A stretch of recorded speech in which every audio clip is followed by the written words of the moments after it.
जाम time खां अगर असां स्किन खे सुठी तरह घसियो ना है माना वो ही मुई खणी घसण न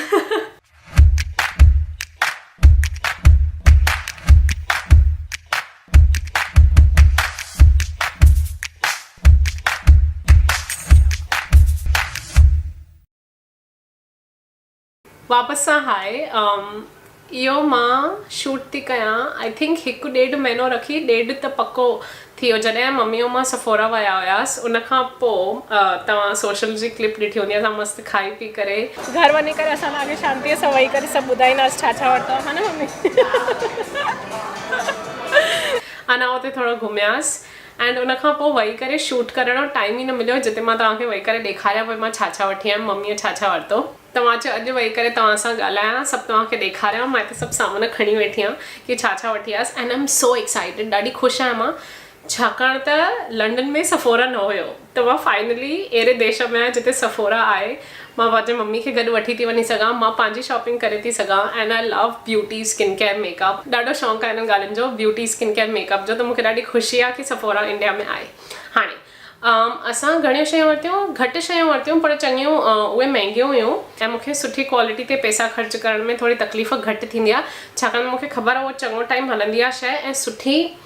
सुठी तरह हलंदी आहे छाकाणि त सुठी क्वालिटी आहे मां मम्मी खे क्लिनिक जे काउंटर ते वठी हुयमि सफोरा में मां पंहिंजी लिस्ट ठाहे खणी वई हुयमि कि मूंखे छा छा खपे अगरि उहे ब्रांड्स अवेलेबल हुजनि त मूंखे मेकअप करण जो जाम शौक़ु आहे त अगरि मेकअप कयां थी त ओतिरी दिलि सां मूंखे मेकअप लाइण बि वणंदो आहे छाकाणि त जेतिरो इम्पोर्टेंट मेकअप आहे उन खां वधीक इम्पोर्टेंट स्किन केयर आहे त राति जो कॾहिं बि मेकअप हणी करे न सुम्हणु खपे त मूंखे मेकअप लाइण जी जेकी क्रीम हूंदी हुई मेकअप रिमूवर जेको मुंहिंजो हूंदो हुओ उहो मां उते ई छॾे आयमि लंडन में त मूंखे हिकिड़ो नओं खपंदो हुयो मेकअप रिमूविंग जो बाम इहो जेको टेक द डे ऑफ बाम आहे क्लिनिक जो इन ते मुंहिंजी जाम टाइम खां दिलि हुई वठण ते त इहो हिकु वठी आयमि मां ऐं उन्हनि जो ऑफर पियो हले कि अगरि 2 शयूं वठो त हिकिड़ी गिफ्ट विथ परचेस मिलंदी एंड मुंहिंजे लिस्ट में ॿियो बि हिकिड़ो हुयो पाउडर लूज़ पाउडर थींदो आहे जेको हीअं दॿीअ में पैक्ड न हूंदो आहे लूज़ हूंदो आहे त उहो जीअं ई फाउंडेशन हणो त उन खां पोइ पाउडर हणंदव त सेट थी वेंदो मेकअप चङा कलाक हलंदो आहे मां लॉरा मर्सियर जो translucent setting powder loose setting powder वठी आई हुयमि लंडन मां पर छाकाणि त मूंखे ख़बर न आहे कि हाणे उहो मुंहिंजो अगरि ख़तमु थी वेंदो पाउडर त मां ॿियो किथां वठंदमि तॾहिं मूंखे हितां बि ॾिसणो हुयो हिकिड़ो वठी रखिणो हुयो जेको मां ऑलमोस्ट ईअं डेली वेयर लाइ यूज़ करे सघां त उन लाइ loose setting powder Laura Mercier खे घटि यूज़ करण लाइ मां ॿियो वठी आयमि ऐं क्लिनिक जो मां ॾाढो पढ़ियो हुयो कि ॾाढो मस्तु आहे त उहो बि मां हिकिड़ो वठी आयमि इहो वारो क्लिनिक जो loose setting powder in colour translucent and मूंखे इन इहा ॻाल्हि वणी तव्हां अगरि ॾिसंदव ॿियनि कंपनीज़ जो मां नालो न खणंदमि कंपनीज़ जो 6 ग्राम 8 ग्राम उन्हनि सभिनीनि एतिरे तुर क्वांटिटी जो अघु उन्हनि जो 2500 3000 आहे रुपीज़ छाकाणि त हाणे मां हिते आहे त मां रुपीज़ में थी ॻाल्हायां एंड क्लिनिक जो जेको इहो आहे 35 ग्राम्स मूंखे लॻभॻि 2500-3000 जे आसपास पियो त सेम पैसा था लॻनि but good value for money and this 35 grams हे 35 ग्राम्स मूंखे केॾो वक़्तु हलंदो मां लॻभॻि हिन खे रोज़ यूज़ कंदी आहियां कॾहिं कॾहिं लॉरा मर्सियर खे यूज़ कंदी आहियां लॉरा मर्सियर ऑल्सो मूंखे 29 पाउंड्स में मिलियो हुयो 29 ग्राम्स सुठी क्वांटिटी मिली हुई त मूंखे उन हिकिड़ो खपंदो हुओ ॿियो बि पाउडर लूज़ सेटिंग पाउडर जेको मां फाउंडेशन जे मथां यूज़ कयां सेट करण लाइ त मां पंहिंजे लाइ इहे 2 शयूं वरितियूं क्लिनिक जूं take the day off balm and oh my god इहो बाम एॾो सुठो आहे हे ईअं अथव बाम वांगुरु मां हिन में हिकिड़ो स्पैचुला विझी रखियो आहे लॻभॻि मां एतिरो बाम खणंदी आहियां ड्राई स्किन ते जीअं हाणे मुंहिंजो मेकअप थियल आहे त इहो मां खणंदी आहियां एतिरो बाम ऐं उनखे प्रॉपरली फेस ते रब कंदी आहियां जिते जिते मेकअप लॻल आहे सॼो नेक ताईं ऑफकोर्स एंड प्रॉपरली रब करण खां पोइ जीअं ई पाणी हणंदा आहियूं न त हे बाम अञा इफेक्टिवली कमु कंदो आहे सॼो मेकअप लाइण में एंड आई लव इट माना मूंखे जेतिरो मेकअप हणणु वणंदो आहे न ओतिरो ई मेकअप लाइण बि ॾाढो वणंदो आहे तॾहिं मूंखे सुठी क्वालिटी जो खपंदो हुयो तव्हां ॾिसी था सघो अध खां वधीक दॿो मां यूज़ करे छॾियो बट दैट इज़ बिकॉज मां एॾो मेकअप हणंदी आहियां एंड ओतिरो ई मेकअप लाइणो बि पवंदो आहे ॾींहं एंड में उन खां पोइ स्किन केयर कंदी आहियां जंहिं महिल मुंहिंजो ॾींहुं ख़तमु थींदो आहे त क्लिनिक जा मां इहे 2 आइटम्स वरिता and I am supremely happy with the product हिन सां गॾु हिकिड़ो नंढो ब्रश बि आयो जेको इहो रोलिंग ब्रश आहे त उन ब्रश में मां थोरो पाउडर विझी करे ब्रश जे अंदरि रोल करे कवर करे पंहिंजे पर्स में बि खणी घुमंदी आहियां कॾहिं थोरो कुझु टचअप करणो हुजे ऐं सारो पाउडर न खणी घुमणो हुजे त गॾु त मूंखे ॾाढो वणियो 2,500 में ब्रश बि मिलियो पाउडर बि मिलियो ऐं चङी क्वांटिटी मिली त गुड वैल्यू फॉर मनी। हाणे उनखां पोइ मूंखे छोकिरीअ जेकी सेल्स गर्ल हुई क्लिनिक जी उन मूंखे डेड स्किन कढण लाइ सुठी तरह एक्सफोलिएशन करण लाइ हिकिड़ो एक्सफोलिएटर ॾेखारियईं त मां हुनखे चयोमांसि प्लीज़ वञी करे मुंहिंजी मम्मी खे सम्झाए मम्मी ॿिए कुंड में हुई त चयोमांसि प्लीज़ मम्मी खे सम्झाए छाकाणि मुंहिंजी मम्मी खे हिननि ॻाल्हियुनि जो ॾाढो शौक़ु आहे त हुन मुंहिंजी मम्मी खे सॼो एक्सप्लेन कयईं हे जेको एक्सफोलिएटर आहे तव्हां ॾिसी था सघो असां ऑलरेडी एॾो यूज़ कयो मम्मी मां ॿिनी त हे जेको एक्सफोलिएटर आहे इहो एॾो सुठी तरह सॼी डेड स्किन कढे थो डेड स्किन मिट्टी पोल्यूशन हिकु त हिते बॉम्बे आई मीन एॾी मिट्टी आहे एॾो डस्ट आहे मम्मी खे स्किन केयर जो ॾाढो शौक़ु आहे हुन मां ई मूंखे बि आयो आहे त जाम टाइम खां अगरि असां स्किन खे सुठी तरह घसियो न आहे माना उहो ई मुंहुं ई खणी घसण न मूंखे सुठी तरह डेड स्किन कढणु वणंदो आहे त इहो एक्सफोलिएटर ॾाढो कमु आयो आहे बिना वधीक महिनत जे सुठी तरह डेड स्किन निकिरी वेंदी आहे एंड हिन में उहो प्लास्टिक बीड्स न आहिनि अगरि तव्हां न्यूज़ पढ़ंदा आहियो त उन में आयो आहे न की प्लास्टिक बीड्स सां जेके असांजा ओशन्स आहिनि जेके असांजो नदियूं आहिनि उन्हनि में ब्लॉकेज थी वञे त इन में उहो प्लास्टिक बीड्स बि न आहिनि ऐं कुझु वधीक हार्श बीड्स भी ना जेके तव्हांखे निशान ॾियनि स्किन ते या छा ॾाढो जेंटल एक्सफोलिएशन आहे but very good quality exfoliation and उनखां पोइ उन मम्मी खे इहो बि ॾेखारियईं deep comfort body butter actually मां कल्ह ई मम्मी खे राति जो गोॾनि ते मसाज पई कयांसि ऐं हेठि हिते तिरनि ते असांजे तिरनि ते मम्मीअ खे मां ईअं पेडिक्योर वांगुरु कयां पई त सुठी तरह घसे करे मां हे हयोमांसि ऐं मुंहिंजी मम्मी जी स्किन ॾाढी ड्राई थी वई आहे छाकाणि त उहा ऑफकोर्स मॉइस्चराइज़िंग न कंदी आहे रोज़ प्रॉपरली वर्किंग वुमन त मां हे कयोमांसि राति जो एंड इमीडिएटली उन स्किन सॼो ईअं अब्ज़ॉर्ब करे छॾियईंसि त I was very happy to see कि एॾो सुठो आहे मां पाण ते बि यूज़ कयो आहे काफ़ी एंड असांजा सभु दॿा अध खां वधीक ख़तमु थी विया आहिनि त एज़ यू कैन सी इहो ॾाढो मस्तु रिच वाकई में जो नालो आहे न deep comfort it to me I feel very comfortable and my skin feels very happy like it doesn't feel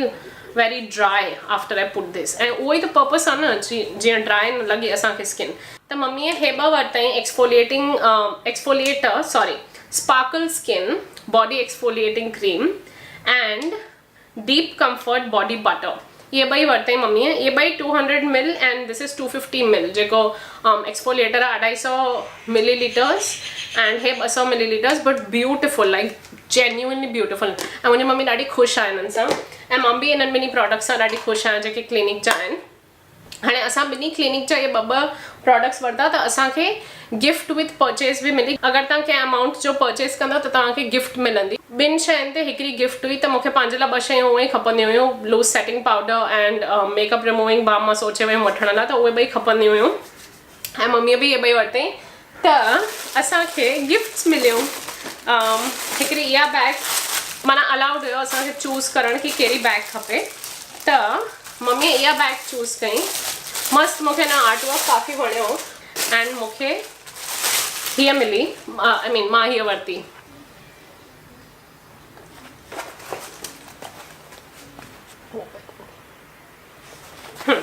and असांखे टे आइटम्स हिन बैग जे अंदरि फ्री मिलिया एंड आई थिंक 6 या 7 ऑप्शन्स 6-7 ऑप्शन्स मां कहिड़ा बि 2 सिलेक्ट करणा हुया त मम्मीअ ऐं मां असां ॿिनी इहो सिलेक्ट कयो 7 days scrub formula rinse of formula माना रोज़ असां फेस वॉश त कंदा आहियूं पर अञा डीपर क्लेंजिंग लाइ न सुठी तरह क्लीन करण लाइ स्क्रब बि यूज़ करणु खपे फेस ते पर हार्श स्क्रब न ईअं निशाना न थी वञनि या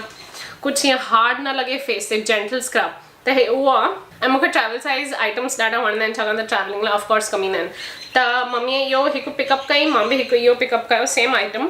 एंड उनखां पोइ क्लिनिक जी smart night custom repair moisturiser हाणे इहा रेंज मां पहिरों बि हिननि जो यूज़ करे चुकी आहियां मूंखे लंडन में बि जंहिंमहिल मां क्लिनिक जा सामान वरिता त गिफ्ट विथ परचेस में इहा मिली हुई ऐं हे ड्राई कॉम्बिनेशन स्किन ॿिनी लाइ आहे त मम्मीअ बि इहो वरितईं मां बि इहो वरितो माना गिफ्ट में असां सिलेक्ट कयो एंड फाइनली मम्मीअ क्लिनिक जो मॉइस्चर सर्ज सिलेक्ट कयईं जेको मॉइस्चराइज़र आहे हिकदमि एक्सट्रीम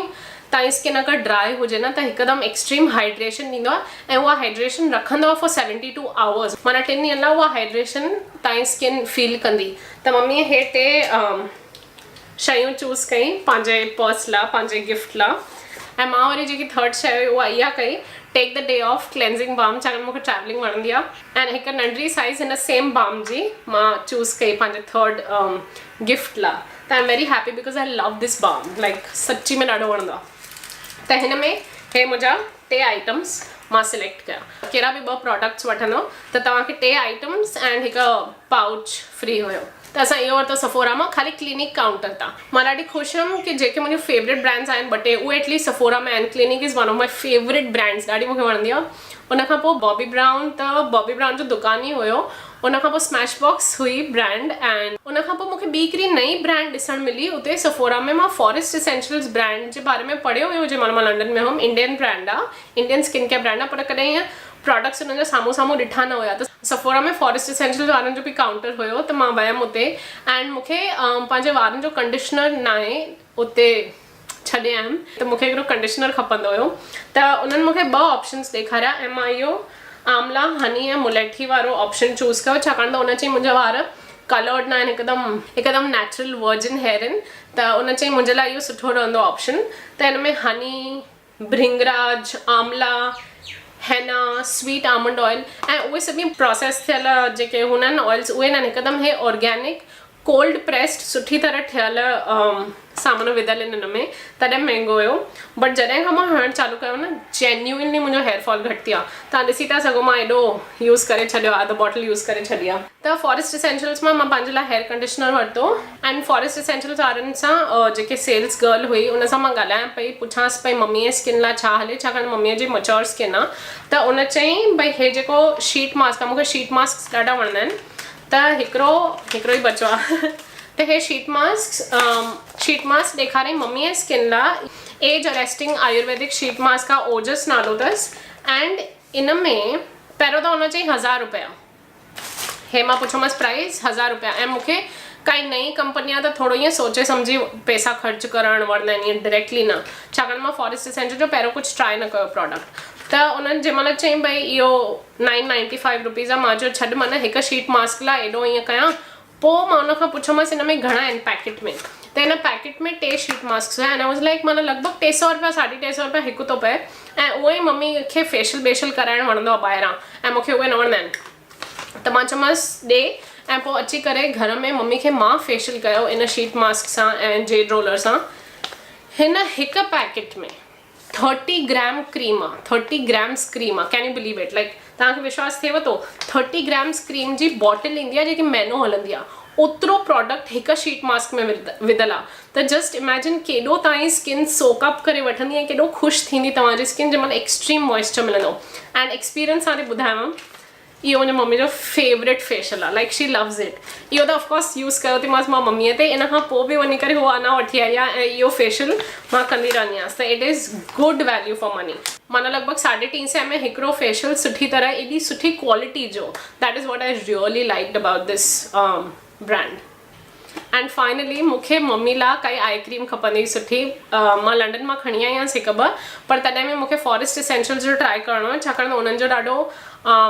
सुठो डिस्क्रिप्शन मूंखे लॻो। ऐं मम्मी जी काफ़ी ड्राई थी वई आहे अंडर आई स्किन, त हीअ इंटेंसिव आई क्रीम आहे। उन बारे में उन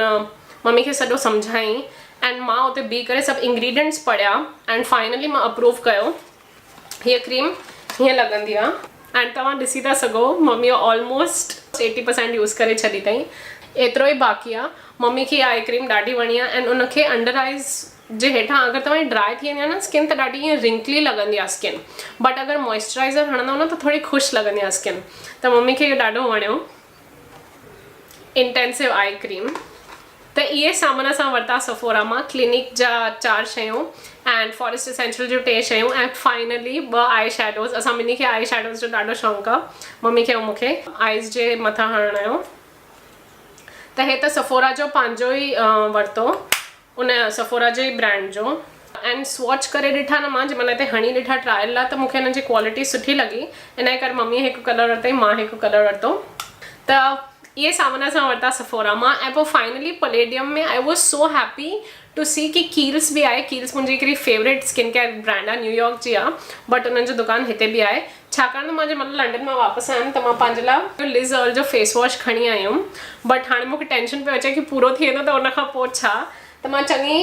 रिसर्च करे सोचे छॾियो कि मूंखे कील्स मां अल्ट्रा फेशियल क्लेंज़र वठिणो आहे and it is so good I am so happy मां इहो वरितो त उनखे उहो रिप्लेस करण लाइ लिज़र्ल वारे खे जॾहिं जेसि ताईं वापसि वञा लंडन इहे वठण सामान लिज़र्ल जो फेस वॉश त मूंखे हितां ई कुझु तयारी करे रखणी हुई कि अगरि इहो ख़तमु थी वियो त मां इहो वठी आयमि एंड फॉरेस्ट एसेंशियल्स ऐं कील्स हा फॉरेस्ट एसेंशियल्स ऐं कील्स ॿिन्ही असांखे चङा सैम्पल प्रोडक्ट्स बि ॾिना ट्राई करण लाइ एंड टू बी ऑनेस्ट मूंखे इहे ॾाढा वणंदा आहिनि ईअं छाकाणि त जंहिंमहिल मां ट्रैवल कंदी आहियां न सॼा दॿा खणी न वञणा पवंदा आहिनि आई रियली लाइक ईअं हे सैम्पल प्रोडक्ट्स ॾिना आहिनि न त सुठो थी वेंदो आहे कमु त आई एम वेरी हैप्पी कि असांजो फर्स्ट जेको सफोरा आउटिंग हुई मम्मी जी ऐं मुंहिंजी उहा ॾाढी प्रोडक्टिव रही मम्मी खे ॾिसणु मिलियो कि एॾियूं ब्रांड्स थींदियूं आहिनि हर कंहिं ब्रांड जा कहिड़ा प्रोडक्ट्स